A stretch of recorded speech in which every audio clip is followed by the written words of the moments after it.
if I were to rank them from most important to least important, the most important social media platform a musician can use is YouTube. YouTube is the most important simply because, for starters, that's where you're going to be putting out all of your music videos. If you don't know already, video content always has more engagement than just still images. So if you're already going to be posting music videos on your YouTube, and then you're already going to be posting music online, you can post your music on your YouTube. You can even post stuff that you haven't released on Spotify or Apple Music or whatever exclusively on your YouTube, so that people who follow you and are subscribed to you on YouTube can then go and listen to that song there or wait until it comes out.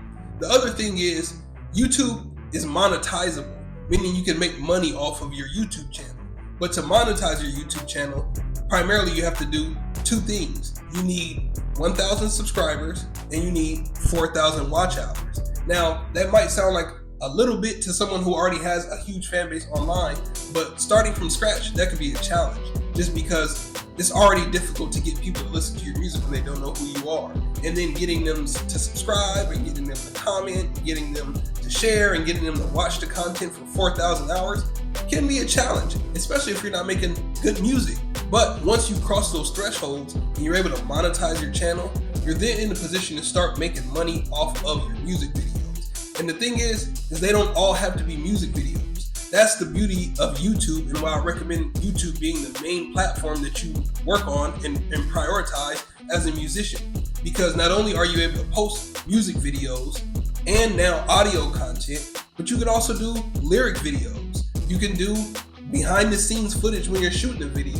You can do an interview where you're just being questioned about songs or your projects that you're working on. You can go out and make content where you're just performing live in the street. You can sit and just talk to the camera about your personal life. As a musician, your fans always want to be able to relate to you. So the more that you give them the access to be able to do such a thing, then the more you'll be able to really engage with that fan and then turn them into some type of long-term fan and even monetize that relationship, because the more of the content that they watch, those watch hours will go up. If they engage and they comment and they like, then the video will get put in front of more people, and then you'll get more watch hours, more likes, and the cycle continues. But on top of that, if you know how to monetize YouTube correctly outside of just getting paid from YouTube itself, you can then turn around and sell whatever it is that you want to sell via YouTube as well. So if you have merchandise or anything like that you want to sell, you can always put the links to those products in your description or in the comments of your YouTube. This is a great substitute for a website. It's one thing to have your own website, which I do recommend, but by leveraging YouTube and being able to put your music in front of all of these other people that are also on YouTube, and then you can use that content to get their attention, and then in the content, direct them to your links where you have your merchandise, like your shirts or whatever else it is that you're offering and selling. Then when they click those links, they can go straight to your page and buy that product. And now you've gotten paid not only from the streams of your song, just from Apple Music or whatever else, the streams from YouTube, the views from YouTube, because you monetized the channel, so now you're getting paid per views, and you're getting paid from whatever sales you made by directing people to those links in your YouTube description. So to me, that's the number one reason why YouTube should be the main platform that you focus your energy and attention on.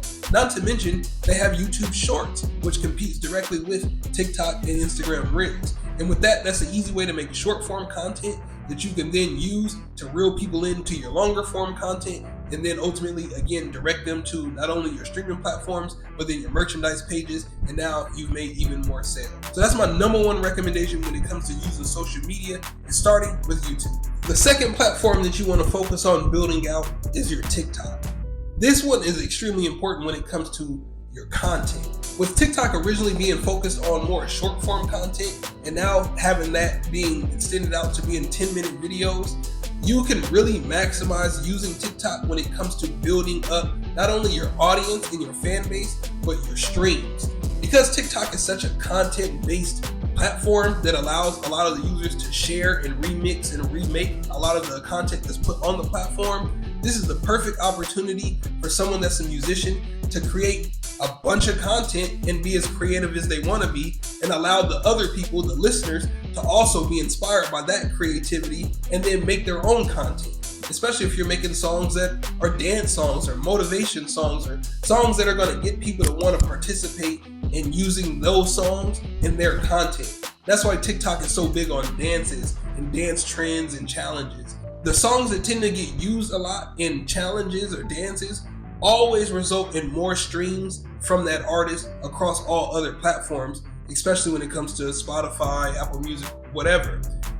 That always translates over because people will hear that song in the challenge and then that always translates into more streams because people will hear that song in the TikTok video. They'll make their own TikTok video using it. They'll have to look up the song and see who the artist is. And now TikTok is actually linked to Spotify, so you can directly find the artist, bookmark the song. You can even save the song to a playlist on Spotify. And now you're getting more streams and more people are going to hear the song because the challenge is going to continue to grow and more people are going to continue to see other people's challenges and create their own. That allows you to not only grow your fan base, but increase your streams, which is ultimately going to increase the amount of money you make from your music, and it's going to increase your popularity. And if your TikTok is set up properly, where you have your TikTok artist profile set up and you have your Instagram connected and your YouTube connected, you'll see an increase in all of your followers across all platforms. And you'll be able to then turn around and actually start selling your own merch and generate income from TikTok, because TikTok also allows its users to buy coins within the TikTok platform that they can then donate to the TikTokers and the content creators that they want to support. So if you have all of these things set up, you've now created an entire new revenue stream that wouldn't have existed if you were only focusing on one social media platform, like Instagram, for example.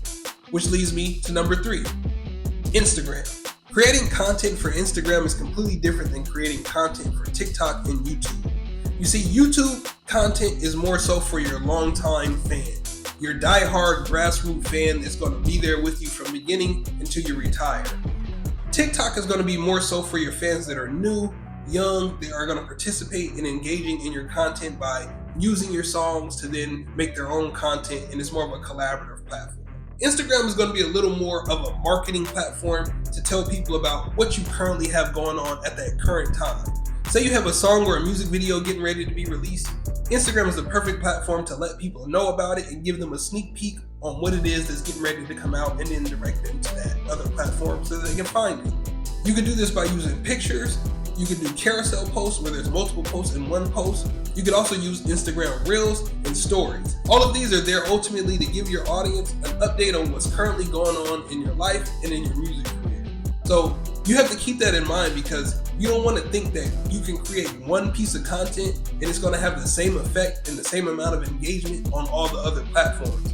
Each platform has its own type of content because it has its own type of audience. Not everyone that has an Instagram has a TikTok. Not everyone that's on YouTube is on Instagram. You know, they're there for different things, because some people prefer long form content, which is going to be your more diehard fans, the people who actually are genuinely interested in what you have going on, and they want to watch longer form content of yours, which allows them to build a closer relationship with you and more relatability, and ultimately become stronger supporters and more loyal supporters. But then you have your Instagram audience that might just be there just to kind of check in and see what's up with you currently, what's new, any updates. You know, if you're going to post something on your story that's only going to be there for 24 hours, or if you're going to make a short reel, or if you're going to just post a picture. But you have to keep in mind that not everyone's going to even see these posts anyway because of the algorithms. And all of these platforms have different algorithms that put their content in front of other people depending on the engagement of the content itself. So keep all of these things in mind as you build out your content. That's the best way that you're going to be able to maximize your growth on these social media platforms, and make sure you're not ashamed of being able to ask people to follow, subscribe, and comment below, because if you don't ask them to do it, don't assume that they're going to. You have to tell them what you need from them, and if they truly support you, then that's what they'll do. So if you found this video and this information helpful, do me a favor, make sure you hit that like button, and if you haven't done so already, follow my profile and subscribe to my YouTube channel.